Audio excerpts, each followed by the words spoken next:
উপর অবৈধ নির্মাণ হচ্ছে। এবার এই অবৈধ নির্মাণে কি হবে না, খাল যাবে বুঝে, আর তাতে যেটা হবে আশপাশের বেশ কিছু গ্রামের অশান্তি শুরু হবে। তার কারণ তারা এবার বিপাকে পড়বে। তো এবার উপায় কি? খালের উপর অবৈধ নির্মাণ যে হচ্ছে এই অভিযোগ তো গ্রামের মানুষ করছেন, কিভাবে হচ্ছে তা তো প্রশাসনকে দেখতে হবে। প্রথমে শোনা যাক অভিযোগ কি। সরকারি খালের উপরে জোর করেই করা হয়েছে।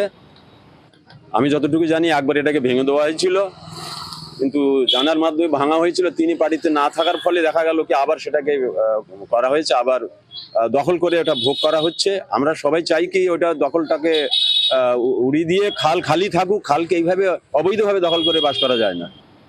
প্রতিনিধি অনুপম আমার সঙ্গে রয়েছেন। অনুপম, একবার ভেঙে দেওয়ার পরেও আবার খালের উপর এইভাবে অবৈধ নির্মাণ হচ্ছে, অর্থাৎ নজরদারি একেবারেই নেই।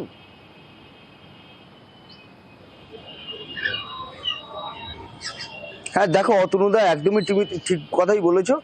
তার কারণ এই যে হিঙ্গলগঞ্জের বিশপুর পঞ্চায়েতের এই যে খাঁপাড়া এলাকায়, এই খাঁপাড়া এলাকায় এখানকার দিন এই শেখপাড়া এলাকায় এখানে দিনো শেখ বলে একজন ভদ্রলোক, তিনি এখানকার যে বিশপুর যে খাল, সেই বিশপুর খালের ওপরে কিন্তু অবৈধ নির্মাণ করে। এবং এই অবৈধ নির্মাণ কিন্তু আগে একবার ভেঙে দেওয়া হয়, কিন্তু তারপরেও কিন্তু তিনি আবার এখানে কিন্তু অবৈধ নির্মাণ করেছে দোকান তৈরি করার জন্য। কিন্তু এলাকার প্রশাসন, এলাকার যে পঞ্চায়েতের পক্ষ থেকে কিন্তু তাকে কিন্তু কোনো রকম বাধা দেওয়া হয়নি। কেন বাধা দেওয়া হয়নি, কেন, সেটাই কিন্তু একটা বড় প্রশ্ন। তিনি যে কাজটা করছেন সেটা বেআইনি কাজ। অনুপম, সঙ্গে থাকো, একবার শুনি জেনে শুনে উনি এই কাজ করছেন কেন। খালের ওপর বলতে জলটা ছাড়া করে করা আছে, কোনো অসুবিধা দিয়ে দেখবেন কোনো অসুবিধার ভেতরে নেই, মানে যে জল নিকাশি জায়গা বাদ দিয়ে করা আছে। না না, আমাকে কেউ পারমিশন দেয়নি। গ্রামের মানুষ বললো যে তুই ওখানে চা করে খাস, সেই হিসাবে করা, গ্রামের মানুষের সহযোগিতা। না বেআইনি বলতে শোনো, আমরা তো আইনের বিষয় আমরা জানি না, বুঝি না। গ্রামের মানুষ সবাই সহযোগিতা করেছে যে তুই গরিব মানুষ চা করে খাস, কর, অসুবিধা নেই, সেটা গ্রামের মানুষ সহযোগিতা করেছে, সেইভাবে করেছে। অনুপম, উনি বলছেন কারো পারমিশন উনি নেননি, প্রথমত। দ্বিতীয়ত উনি দাবি করছেন যে জল কোথাও জমবে বা কারো কোনো অসুবিধা হবে না। পারমিশন নেয়নি, বেআইনি কাজ করেছেন, কর্তৃপক্ষ যা দেখার দেখবে, প্রশাসন যা দেখার দেখবে। আমি শুধু একটু জানতে চাইবো যে উনি যে দাবি করছেন সেই দাবিটা কতটা সত্যি যে কোথাও কোনো অসুবিধা হবে না। আশপাশে প্রায় 19টি গ্রাম রয়েছে।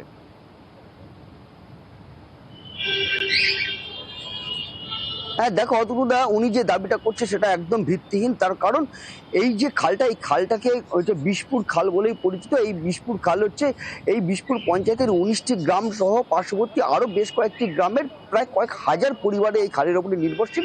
এবং আমাদের কিন্তু ছবিতে একদম পরিষ্কার যে এই দোকানটি করে, এই নির্মাণটি করার জন্য কিন্তু এখানে খালটি কিন্তু প্রায় বুঝে গেছে বলতে গেলেই চলে। এবং বর্ষাকালে কিন্তু এখান থেকে জল একদম বেরোবেই না, এবং জল যদি এখান থেকে না বেরোয় তাহলে কিন্তু এইখানে প্রায় 19টি গ্রাম কিন্তু জলমগ্ন হয়ে যাবে, জলে কিন্তু প্লাবিত হয়ে যাবে, এবং সেখানে কিন্তু রীতিমতো সমস্যায় পড়বে কিন্তু গ্রামবাসীরা।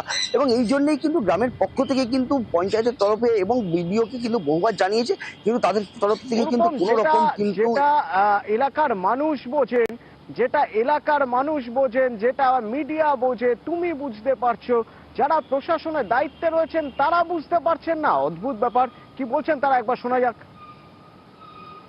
আমি যতটুকু জানি যে আমি আসার পরে তো এরকম কোনো কাজ হয়নি খালের উপরে।